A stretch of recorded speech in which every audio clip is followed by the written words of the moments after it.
How's it going, lads? I'm Oculus and welcome back for more of the latest VR news. In this video I'll compare the Valve Index and the Oculus Rift S. If you enjoy my content, please consider subscribing, it means a lot to me. And now on with the video.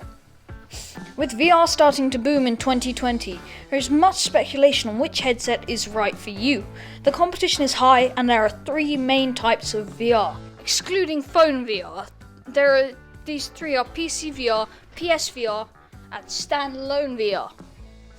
I made a video on the Oculus Quest buyer's guide and also one on the Oculus Quest vs Oculus Rift S, so if you're interested in those titles, be sure to check them out. Out of the three VR types, PC VR will give the best graphics quality, but will also be much more expensive. PC VR is also the topic of this video, so that's what we'll focus on for now. If you're looking for a PC VR headset, then really your best options are the Rift S or the Valve Index. For me, the Vive Pro is so expensive and the others outdo it in most respects anyway, so I'd rule that out of the buyer's guide. That gives you the Rift S or the Valve Index.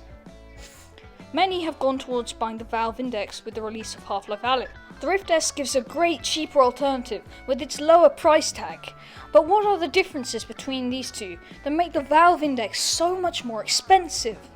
The Oculus Rift S is significantly cheaper than the Valve Index, but falls short of some of the Index's benchmarks. I've put together a comparison spec-wise of the two headsets. The Index is the better of the two spec-wise, as we can see. The Index has 2880 by 1600 resolution, which is a little bigger than compared to the Rift S, with 2560 by 1440. The field of view is just a bit better on the Valve Index, boasting 130 degrees, with the Rift S having 110, which is still great for the price. The Index has headphones integrated into the headset. The Rift S does not have headphones, but speakers into the sides. The Index comes out on top with the refresh rate of 144 Hz. This is incredible in comparison with any other headset on the market, let alone the Rift S. The Rift S is still good with one of 80 Hz. Both the Rift S and Index have LCD displays with 3 subpixels per pixel. The Valve Index uses a 2-camera setup that you can place in your room. This is unlike that of the Rift S that uses 5-camera sensor tracking system on the headset itself. Now we come on to the topic of games.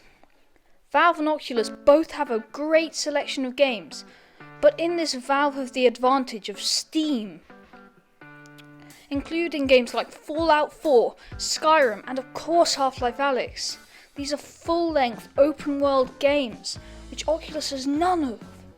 Oculus has its own selection of Oculus Originals, as well as including Vader Immortal. They also share a huge mountain of games as well, so there is a huge variety to choose from. Now, one thing I would emphasize on is the overall experience. Both the headset for me are very comfy and feel way better than the Oculus Quest. A thing I love about the Index is of course the controllers. The Index controllers are strapped to your hands and detect individual finger movement. They also have pressure sensitivity, which might be great for games in the future. The Rift S controller has a single grip button, which is similar but does lack in feel to the Index and makes you actually reach out and grip with all of your fingers. One irritating thing is how the Index has to be plugged into a wall as well as a computer. With the Rift S, the computer cable is the only one. The Rift S also does not need the cameras situated around the room and is so much more simple to set up. And it has a self-contained 5-camera tracking system. And now finally, which one of these is best for you? They are both great headsets and do well in their own fields. One thing that greatly changes your view on them is the price. With both great value for money, they are good for different types of people.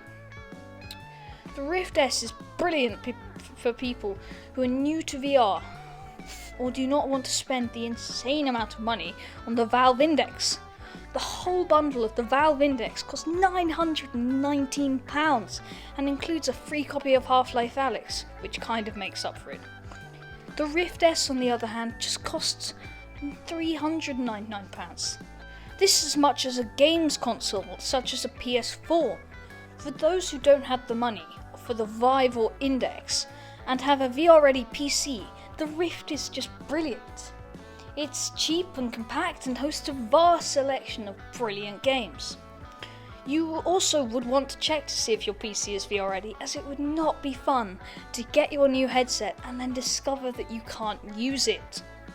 The Index is better for those who have the money and want to play Steam VR such as Fallout 4 or Half-Life Alyx, and maybe more of the Valve games.